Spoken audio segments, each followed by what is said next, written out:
Welcome back. This is the last guitar I've got to review from my friend Will. Thanks again. His YouTube channel's in the comments. Go show him some love. He's a real cool dude and he's got good taste in guitars. This one is an MTM2. This is one of the many signature guitars of Mick Thompson from Slipknot. A metal machine, obviously. It's black. It's got nice trim all the way around it. My cat's scratching under my door, but I'm not going to let him in because he wants to get in the guitar case. And I don't want to give my friend's guitar back with the guitar case full of cat hair. That's not a vibe. So let's have a little jam and then we'll talk about it some more.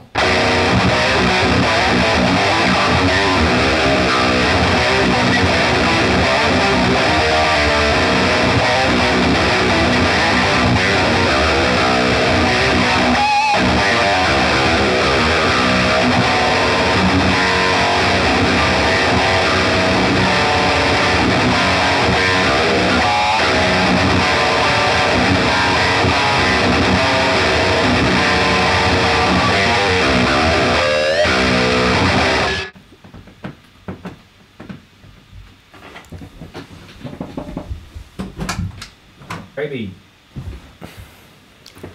I had to let the cat in because otherwise he was going to destroy the carpet. So I said in the title of this video that I can't own this type of guitar. And I don't mean an Ibanez, I don't mean an RG, I don't mean everything else that's really cool about this guitar because the guitar itself I actually quite like. What I mean is I can't ever bring myself to own a signature guitar. I have once. I briefly owned a signature guitar of the guy from Meshuggah, Frederick Thorndahl, the FTM, and I had a problem with it. I just couldn't get past the feeling of, Gravy, leave that alone. Oh, you grim. Cat say, honestly. So there's no problem with the guitar, and there's no problem with this guitar. It's a great guitar. I thought the FTM was great as well. The problem is with me. I can't bring myself to own a signature guitar because it never feels like it's my guitar. It always feels like it's someone else's guitar, and that is a real hang-up for me. So I'm gonna review this thing now, but let me know in the comments. Am I stupid, or do you agree with me and you can't ever feel quite at home on someone else's guitar? Let me know. So I should say there is one exception to this, which is that a Les Paul, I don't really count as a signature guitar. I guess technically it is, but a Les Paul never feels like a signature guitar to me. It's just, it's been around for so long and it's so ubiquitous with the world of electric guitar that it just doesn't do the same thing to me as being like, oh yeah, cool, this is the guy from Slipknot's guitar, or this is the guy from Meshuggah's guitar. So maybe I'm just weird. Anyway, this thing is wicked. We've got a mahogany body, we've got a 5-piece maple and walnut neck. It's a Wizard 2 neck, it's got a rosewood fretboard, it's got 24 jumbo frets, it's 25.5-inch scale, which is actually a little bit shorter, and 15.75-inch radius, which is a bit of a random measurement, I guess, but it is what it is. As with all RGs, you can expect that to be super comfortable. We've got really nice all-access neck joint, nice body carve, nice arm carve. Everything feels super comfy. The one thing that I kind of miss is I'm used to having a little curve on the back of the headstock, and I don't have one here, so that makes me a little bit sad. But we do have a reverse headstock, so that makes me happy. And if my comments are anything to go by, that makes you guys happy as well. Let's play a little bit more. I'm gonna put it on the neck position. I'm gonna play some leads.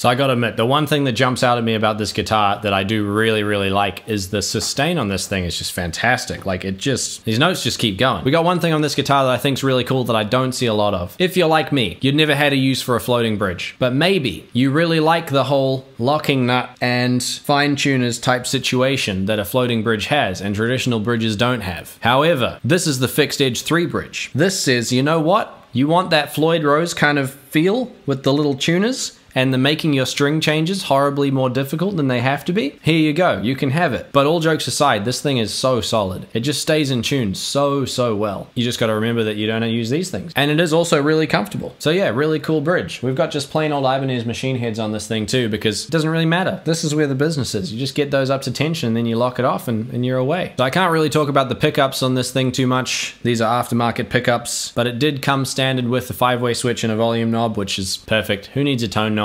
Band tone knobs, no one uses them. And yeah, I usually say it at the start, but I forgot to. You can get this guitar or similar guitars in either black, red, or white, and they all look really killer. And I remember distinctly when this guitar came out, because I remember seeing it in the catalog, and it had the SEVEN inlay in the thing, and I just thought it was like a really sleek look. But on this one, they haven't done that. They've just put it on the little truss rod cover there. All in all, a great guitar. As I've said the past few times, if you want one, good luck. I'll vouch for them, and it's a really good example of how good a stripped back sort of metal type guitar can be at its purest form, shall we say. There's not too much fancy stuff going on here, right? And I like that. I'm a simple guy, and I like simple things. I like the guitar that go chug and bow and wow and That's what I like. That's probably going to look real stupid and I'm going to cringe on it when I edit this, but I will leave it in. It's fine. I think that's about all I got to say. Thanks for checking in. I'll play a little bit more and I'll see you next time.